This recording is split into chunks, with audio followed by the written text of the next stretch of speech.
మండలిలో పట్టభద్రుల నియోజకవర్గ ఉప ఎన్నిక ప్రచారం ముగిసింది. వరంగల్, ఖమ్మం, నల్గొండ పట్టభద్రుల నియోజకవర్గానికి రేపు పోలింగ్ జరగనుంది. ఆ నియోజకవర్గం నుంచి ప్రాతినిధ్యం వహిస్తున్న పల్లా రాజేశ్వరరెడ్డి రాజీనామాతో ఉప ఎన్నికల నిర్వహణకు కేంద్ర ఎన్నికల సంఘం ఈ నెల 2న నోటిఫికేషన్ జారీ చేసింది. ప్రధాన రాజకీయ పార్టీలు ఈ ఎన్నిక కోసం విస్తృత స్థాయిలో ప్రచారం నిర్వహించాయి.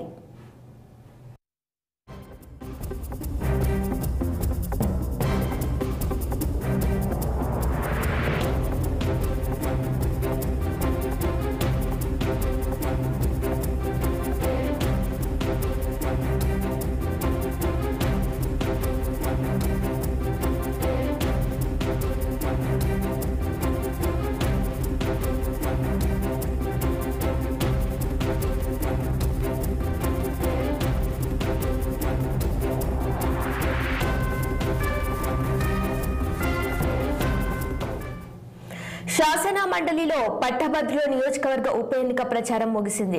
వరంగల్, ఖమ్మం, నల్గొండ పట్టభద్రుల నియోజకవర్గానికి రేపు పోలింగ్ జరగనుంది. ఆ నియోజకవర్గం నుంచి ప్రాతినిధ్యం వహిస్తున్న పల్లా రాజేశ్వరరెడ్డి రాజీనామాతో ఉప ఎన్నిక నిర్వహణకు కేంద్ర ఎన్నికల సంఘం ఈ నెల 2న నోటిఫికేషన్ జారీ చేసింది. ప్రధాన రాజకీయ పార్టీలు ఈ ఎన్నిక కోసం విస్తృత స్థాయిలో ప్రచారం నిర్వహించాయి. ఇక ఇదే అంశంపై మరింత సమాచారం మా పొలిటికల్ బ్యూరో చీఫ్ రామ్ అందిస్తారు. రామ్, చెప్పండి.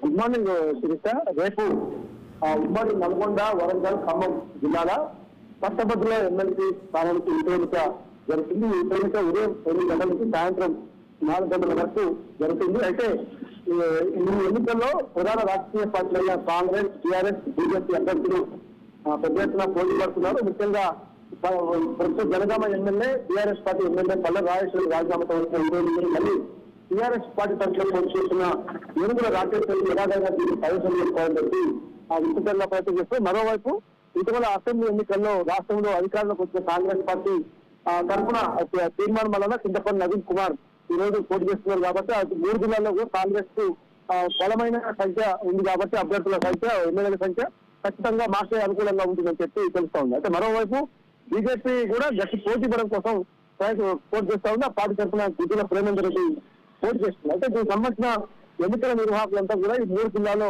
ఆయా జిల్లాల ఇన్ఛార్జిగా కార్యక్రమంగా ఉన్న కలెక్టర్లు అందరూ కూడా ఇప్పటికే మొత్తం పోలింగ్ కేంద్రాలు ఏర్పాటు చేసి దాదాపు 600 పోలింగ్ కేంద్రాలు ఏర్పాటు చేశారు. దాదాపు 4,60,000 మంది పట్టభద్రులు ఈ ఎన్నికల్లో పాల్గొంటారు. మరోవైపు ఈ 3 జిల్లాల్లో జరిగే పట్టభద్రుల ఎమ్మెల్సీ ఉప ఎన్నికల్లో ఓటు వేసే పట్టభద్రులకు కూడా 25 రేపు యాజమాన్యం కింద ఇవ్వాలని చెప్పి అన్ని సంస్థలకు కూడా ఎన్నికల కమిషన్, రాష్ట్ర ఎన్నికల కమిషనర్ వికాస్ రాజు కూడా నోటీస్ ఆదేశాలు ఇవ్వడం జరిగింది. కాబట్టి ఎమ్మెల్సీ ఉప ఎన్నికలు జరిగే పట్టభద్రుల ఎమ్మెల్సీ ఎన్నికలు ఇప్పటికే మొత్తం అన్ని పార్టీల నేతలు కూడా పెద్ద ఎత్తున హోరాహోరీగా ప్రచారం నిర్వహించారు. ప్రస్తుతం ముగ్గురు మధ్యన జరుగుతున్న తీవ్రమైన పోటీ టీఆర్ఎస్, బీజేపీ, కాంగ్రెస్ మధ్య నేపథ్యంలో మొత్తం 57 మంది అభ్యర్థులు, స్వతంత్రులంతా కలిసి కూడా 50 మంది అభ్యర్థులు పోటీలో ఉన్నారు. కాబట్టి ఏ వైపు ఏ దిశగా ఈ ఫలితాలు వస్తుందో మాత్రం అందరిలో ఆసక్తికరమైన పరిస్థితి నెలకొన్నది. తెలుసా? Right Ramu, thank you.